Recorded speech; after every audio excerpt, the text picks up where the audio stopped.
ഹൃദയത്തിൽ കൈവച്ച് ഈ ഇസ്മിനെ പലതവണ ഉരുവിട്ടുകൊണ്ടിരുന്നാൽ നാം ചെയ്യുന്ന ഇബാദത്തുകളിൽ, നിസ്കാരങ്ങളിൽ ഖുശൂ ഉണ്ടാകും, ഭയഭക്തി ഉണ്ടാകും. ആരാധനയിൽ വളരെയധികം ഹൃദയ സാന്നിധ്യത്തോടുകൂടെ നിസ്കരിക്കാൻ സാധിക്കുമെന്ന് മഹാന്മാർ പറഞ്ഞിട്ടുണ്ട്. ആ ഒരു ഇസ്മിനെ കുറിച്ചാണ് നമ്മൾ സംസാരിക്കുന്നത്. മാംസമോ ജീവികളിൽ നിന്ന് പുറപ്പെടുന്നതോ ആയ യാതൊന്നും ഭക്ഷിക്കാത്ത രൂപത്തിൽ ഈ നാമം മാസങ്ങളോളം ഒരാൾ നിത്യേന രാവും പകലും 10,000 വീതം ചൊല്ലിയാൽ അയാൾക്ക് സ്വപ്നത്തിലൂടെ തിളങ്ങുന്ന ഒരു വാള് ലഭിക്കും. തൂവെള്ള നിറമുള്ള ഒരാളാണ് ആ വാള് നൽകുക. അയാൾ ആ വാള് നൽകുമ്പോൾ പറയും, നിനക്ക് ഇഷ്ടമുള്ളതൊക്കെ ഇതുകൊണ്ട് ചെയ്യാവുന്നതാണ് എന്ന്. ഇതൊരു സ്വപ്നമാണ്. പിന്നീട് നമുക്ക് എന്തെങ്കിലും ഒരു പ്രധാനപ്പെട്ട വിഷയത്തിൽ നമ്മൾ ഒരാളുമായി ബന്ധപ്പെട്ട എന്തെങ്കിലും വിഷയം വരുന്ന സമയത്ത് നമ്മൾ ആ ഭാഗത്തേക്ക് കൈ ഉദ്ദേശിച്ച്, ആ ഭാഗത്തേക്ക് അയാളെ ഉദ്ദേശിച്ച് നമ്മൾ കൈ കൊണ്ട് ആംഗ്യം കാണിച്ചാൽ മാത്രം മതി, വലിയ ഫലങ്ങൾ അത് കാരണമായിട്ടുണ്ടാകും എന്നൊക്കെ മഹാന്മാർ പറഞ്ഞ ആ പവിത്രമായ ഇസ്മിനെ കുറിച്ചാണ് ഇന്ന് സംസാരിക്കുന്നത്. അല്ലാഹു സുബ്ഹാനഹു വ തആല കാര്യങ്ങൾ കൃത്യമായി മനസ്സിലാക്കാനും പഠിക്കാനും അതിനനുസരിച്ച് അമൽ ചെയ്യാനുമുള്ള തൗഫീഖ് നമുക്കൊക്കെ നൽകി അനുഗ്രഹിക്കുമാറാകട്ടെ. വീഡിയോയിലേക്ക് പ്രവേശിക്കുന്നതിന് മുമ്പ്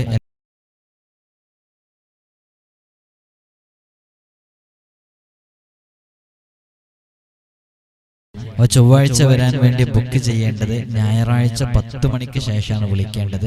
അപ്പോൾ വിളിച്ചാലാണ് ലഭിക്കുക എന്നറിയിക്കുകയാണ്. ഇവിടെ നേരിട്ട് കാണാൻ വേണ്ടി വരുമ്പോൾ തന്നെ കുറച്ച് സമയം വെയിറ്റ് ചെയ്യേണ്ടി വരും.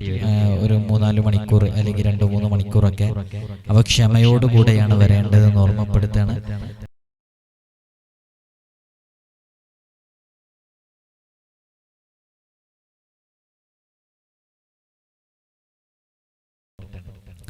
ഇൻഷാ അല്ലാഹ് അസ്മാഉൽ ഹുസ്നയിലെ പവിത്രമായ ആ ഒരു ഇസ്മ നമുക്കൊക്കെ അറിയാം. അൽ മുമീത്ത് എന്ന് പറയുന്ന ഇസ്മ അള്ളാഹുവിന്റെ മഹത്തായ ഒരു ഇസ്മാണ്. മുമീത്ത് എന്ന് പറയുന്നത് മരിപ്പിക്കുന്നവൻ എന്നാണ് അതിന്റെ അർത്ഥം. യഥാർത്ഥത്തിൽ ജീവൻ നൽകുന്നത് അല്ലാഹു സുബ്ഹാനഹു വ തആലയാണ്. ജീവൻ തിരിച്ചെടുക്കുന്നതും ജീവിപ്പിക്കുന്നവനും മരിപ്പിക്കുന്നവനുമൊക്കെ അല്ലാഹു മാത്രമാണ്. വേറെ ഒരാൾക്കും അതിനുള്ള കഴിവില്ല. അല്ലാഹു പറയുന്നത് കാണുക, അവനല്ലാതെ ദൈവമേതുമില്ല, അല്ലാഹു മാത്രമേ ആരാധനയ്ക്ക് അർഹരായിട്ടുള്ളൂ. ജീവിപ്പിക്കുന്നവനും മരിപ്പിക്കുന്നവനും അവൻ മാത്രമാകുന്നു. അല്ലാഹുവാണ് നമ്മെ ജനിപ്പിച്ചത്, അല്ലാഹുവാണ് നമ്മെ മരിപ്പിക്കുന്നത്. അപ്പൊ അല്ലാഹു സുബ്ഹാനഹു വ തആലയുടെ അൽ മുമീത്ത് എന്ന് പറയുന്ന ഇസ്മിന്റെ അർത്ഥം മരിപ്പിക്കുന്നവൻ എന്നാണ് അതിന്റെ അർത്ഥം. അല്ലാഹുവല്ലേ നമുക്ക് ഈ ജീവൻ നൽകിയത്. ഈ ജീവൻ ഒരു സമയത്ത് ഒരു കൃത്യമായ നമുക്കുള്ള ആ അജലം എത്തിക്കഴിഞ്ഞാൽ അല്ലാഹു സുബ്ഹാനഹു വ തആല നമ്മുടെ ഈ ജീവൻ എടുത്തു കളയും. യഥാർത്ഥത്തിൽ നമ്മുടെ ജീവിതം സ്റ്റാർട്ട് ചെയ്യുന്നത് അതുമുതലാണ്.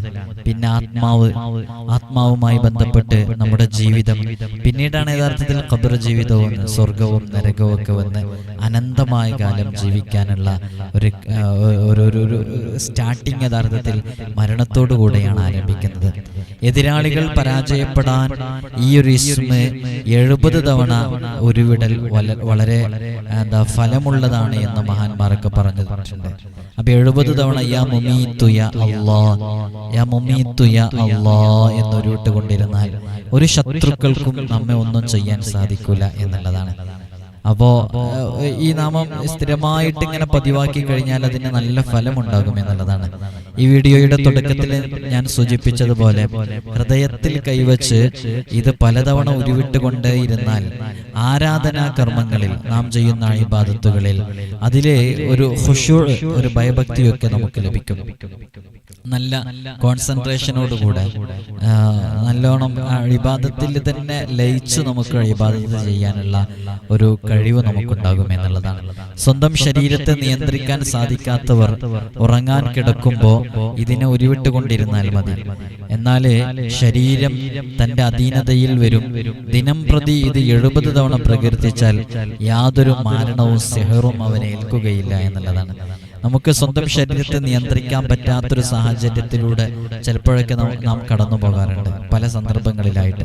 അത്തരം സന്ദർഭങ്ങളിലൊക്കെ ഈ ഇസ്മിനെ ഉരുവിട്ടുകൊണ്ടിരുന്നാൽ നമുക്ക് നമ്മുടെ ശരീരത്തെ നിയന്ത്രണ വിധേയമായി കൊണ്ടുവരാൻ സാധിക്കും. അപ്പൊ അത്തരം സന്ദർഭങ്ങളെ തൊട്ട് നമുക്ക് രക്ഷ നേടാൻ ഈ ഇസ്മ ധാരാളമാണ്. അതേപോലെ തന്നെ ഞാൻ ഇതിന്റെ തുടക്കത്തിൽ പറഞ്ഞത് ഇതൊക്കെ കിതാബുകളിൽ ഉള്ളതാണ്. അതുകൊണ്ട് തന്നെ ഇത് ആ ഒരു അമലൊക്കെ അതേപോലെ ആത്മാർത്ഥമായി ചെയ്യുമ്പോൾ വലിയ വലിയ മഹാന്മാരുടെ ഭാഗങ്ങളിൽ നിന്നൊക്കെ, മഹാന്മാരുടെ അടുക്കലിൽ നിന്നൊക്കെ അത്ഭുതങ്ങൾ സംഭവിക്കുന്നത് കണ്ടിട്ടില്ലേ? അതുപോലെയുള്ള അത്ഭുതങ്ങളൊക്കെ സംഭവിക്കും. പക്ഷെ അത് ചെയ്യുമ്പോൾ അതിൻ്റെതായ രൂപത്തിൽ ചെയ്യണം, വളരെ ആത്മാർത്ഥമായിട്ട് ചെയ്യണം. ആ ഒരു ദിവ്യശക്തി നമുക്ക് ലഭിക്കണമെങ്കിൽ ആ രൂപത്തിൽ തന്നെ അതിനോട് ഇടപെട്ടുകൊണ്ടിരിക്കണം. ഈ മാംസം അതേപോലെയുള്ള ജീവികളിൽ നിന്ന് പുറപ്പെടുന്നതായ ഒരു അതിൻ്റെ മറ്റു കാര്യങ്ങളൊന്നും കഴിക്കാതെ അങ്ങനെ അതൊക്കെ വർജിച്ചുകൊണ്ട് ഈ നാമം ഒരു മാസങ്ങളോളം ഒരാൾ എല്ലാ ദിവസവും രാവിലെയും പകലും രാത്രിയിലും പകലിലൊക്കെ ആയിട്ട് 10,000 വീതം ചൊല്ലാം. അങ്ങനെ ചൊല്ലിക്കഴിഞ്ഞാൽ ഒരു നാൾ സ്വപ്നത്തിലെ ഒരു തിളങ്ങുന്ന ഒരു വാള്, ഒരു തൂവെള്ള നിറമുള്ള ഒരാൾ അദ്ദേഹത്തിന് നൽകുമെന്നുള്ളതാണ്. അയാൾ ആ വാളുകൊണ്ട് ആ വാള് നൽകുന്ന സമയത്ത് പറയും, നിനക്ക് തോന്നുന്നവരെയൊക്കെ ഇതുകൊണ്ട് എന്തും ചെയ്യാവുന്നതാണ്. അപ്പൊ അതൊരു സ്വപ്നമാണല്ലോ. ആ സ്വപ്നത്തിലൂടെ നൽകപ്പെടുന്ന ഒരു വാള്, ആ വാളുകൊണ്ട് അവനക്ക് ഇഷ്ടമുള്ളത് ബുദ്ധിക്ക് അവന്റെ ആ ഒരു ജീവിതശൈലി ആ രൂപത്തിലേക്ക് ആകും. പിന്നെ മനസ്സിലായല്ലോ. അപ്പോൾ അതുകൊണ്ട് അരുതായ്മകളൊന്നും ചെയ്യാൻ അവന് കഴിയൂല. അത് ധാർമ്മികമായിട്ട് അവൻ ഉപയോഗിക്കുള്ളൂ. അപ്പൊ അത്തരം ഒരു സന്ദർഭം അവനെത്തുന്ന സമയത്ത് അവന് എല്ലാ കാര്യങ്ങളും ചെയ്യാവുന്നതാണെന്ന് പറഞ്ഞാൽ പെട്ടെന്ന് എന്തെങ്കിലും ഒരു വിഷയം വരുമ്പോൾ അവന് പെട്ടെന്ന് അവന്റെ കൈകൊണ്ട് തന്നെ ആ വാള് അവനക്കൊരു ദിവ്യശക്തിയായി ലഭിച്ചല്ലോ. പിന്നെ അവന് കൈകൊണ്ട് തന്നെ ആക്ഷൻ കാണിക്കലോടുകൂടെ, ആംഗ്യം കാണിക്കലോടുകൂടെ അവൻ ഉദ്ദേശിക്കുന്ന കാര്യങ്ങളൊക്കെ അവന് നേടിയെടുക്കാൻ സാധിക്കും. പിന്നെ അയാളുടെ ശത്രുവാണെന്നുണ്ടെങ്കിൽ ആ ശത്രുവിനൊന്നും ചെയ്യാൻ കഴിയൂല. അതോടുകൂടെ അയാളുടെ കഥ കഴിയും എന്നുള്ളതാണ്. അങ്ങനെ മഹാന്മാർ പരിചയപ്പെടുത്തിയ ഒരു ഇസ്മ കൂടെയാണ് യാ മുമീത്തു യാ അല്ലാഹ് എന്ന് പറയുന്ന ഇസ്മ. ഇസ്മുൽ ആളം എന്ന ആ ഇസ്മുൽ ആലമിലെ 2 അക്ഷരങ്ങൾ ഈ നാമത്തിലുണ്ട്. അതുകൊണ്ട് തന്നെ ഈ മുമീത്ത് എന്ന് പറയുന്ന ഇസ്മിന് വലിയ ശ്രേഷ്ഠതയുണ്ട്. അല്ലാഹു സുബ്ഹാനഹു വ തആല അസ്മാഉൽ ഹുസ്ന, ഞാൻ എല്ലാ സമയത്തും പറയാറുള്ളത് പോലെ അല്ലാഹുവിന്റെ പരിശുദ്ധമായ ആ ഇസ്മുകള് അത് മുറുകെ പിടിക്കുക. അസ്മാഉൽ ഹുസ്ന കാണാതെ പഠിക്കുക. അസ്മാഉൽ ഹുസ്ന കൊണ്ടുള്ള അമലുകൾ ചെയ്യുക. ഓരോ ഇസ്മുകളുടെയും പ്രയോഗങ്ങൾ മനസ്സിലാക്കുക, അതിനനുസരിച്ച് പ്രവർത്തിക്കുക. അസ്മാഉൽ ഹുസ്നയുടെ റിയാള വീട്ടാൻ വേണ്ടിയിട്ട് നമ്മൾ മുമ്പ് സൂചിപ്പിച്ചിട്ടുണ്ടായിരുന്നു. റിയാള വീട്ടാത്തവരൊക്കെ റിയാള, വളരെ ലളിതമായ റിയാളകളൊക്കെ പറഞ്ഞിട്ടുണ്ട്. ആ റിയാളകളൊക്കെ വീട്ടിയിട്ട് അസ്മാഉൽ ഹുസ്ന എല്ലാ ദിവസവും ചൊല്ലുന്ന ഒരു സാഹചര്യം ഉണ്ടാക്കുക. അപ്പോൾ നമ്മൾ നേരത്തെ അസ്മാഉൽ ഹുസ്നയുടെ റിയാളയെ കുറിച്ച് പറഞ്ഞപ്പോൾ അവിടെ റിയാള പൂർത്തിയാക്കി വീട്ടിയതിന്റെ ശേഷം ഓരോ ഇസ്മും ഒരു തവണ ചൊല്ലിയിട്ട് അത് ദായിമാക്കുക എന്നുള്ളതാണ്. അപ്പൊ ഓരോ ഇസ്മും ഒരു തവണ ചൊല്ലുക എന്ന് പറഞ്ഞാൽ എന്താ? അതിന് അർത്ഥം എന്താ? ഓരോ ദിവസവും അസ്മാഉൽ ഹുസ്ന ഒരു തവണ ചൊല്ലിയാൽ ഓരോ ഇസ്മും ഒരു തവണ ചൊല്ലലായി. മനസ്സിലായല്ലോ? ഓരോ ഇസ്മും ഒരു തവണ ചൊല്ലലായി. 99 അസ്മാഉൽ ഹുസ്ന, 99 ഇസ്മുകള് ഒരൊറ്റ പ്രാവശ്യം ചൊല്ലലോടുകൂടെ എല്ലാ ഇസ്മും ഒരു തവണ ചൊല്ലലായല്ലോ.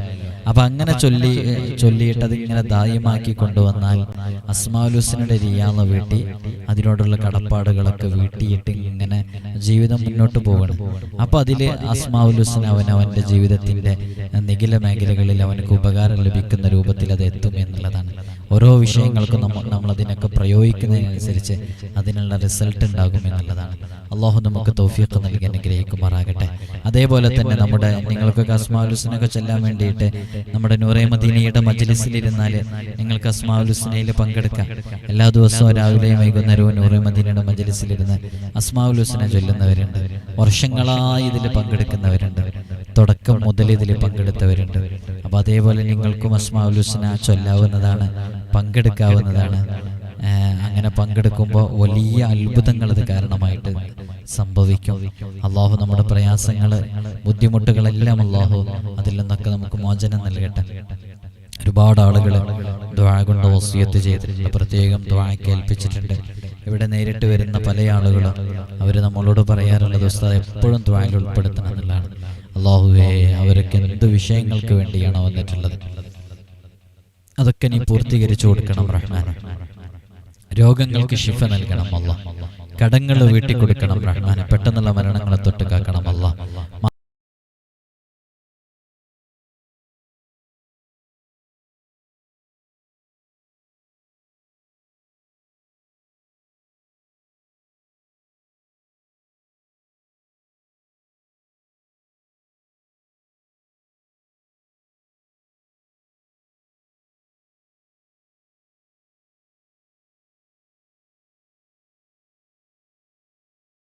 അള്ളാഹു എല്ലാവർക്കും സലാമത്ത് നൽകട്ടെ. എല്ലാവരും പ്രത്യേകം ദുആ ചെയ്യണമെന്ന് ഓർമ്മപ്പെടുത്തുകയാണ്. പരസ്പരം ഓരോ വിഷമങ്ങൾ ഓരോരുത്തർ ഇതിന് താഴെ എഴുതി അറിയിക്കും. അതൊക്കെ എഴുതി അറിയിക്കുന്ന സമയത്ത് എല്ലാവരും അങ്ങോട്ടും ഇങ്ങോട്ടും പരസ്പരം ദുആ ചെയ്യുമ്പോൾ അല്ലാഹു സുബ്ഹാനഹു വ തആല ആരുമാരെയും കാണാത്തവരാണ്. അപ്പോൾ ഗൈബത്തിലുള്ള ദുആ അത് പെട്ടെന്ന് ഇജാബത്ത് കിട്ടാൻ കാരണമാകും. ഒരാളുടെ അഭാവത്തിൽ വെച്ച് ദുആ ചെയ്യുമ്പോൾ അപ്പോൾ പരസ്പരം അങ്ങോട്ടും ഇങ്ങോട്ടൊക്കെ ദുആ ലഭിക്കാൻ കാരണമാകും. അവരവരുടെ പ്രയാസങ്ങൾ കാണുമ്പോൾ എല്ലാവരും പരസ്പരം അങ്ങോട്ടും ഇങ്ങോട്ടും ദുആ അങ്ങോട്ടും ഇങ്ങോട്ടും ചെയ്യുക, മനസ്സറിഞ്ഞ് ദുആ ചെയ്യുക. അപ്പോൾ ആ പ്രയാസങ്ങളൊക്കെ തീരാൻ അത് കാരണമാകും.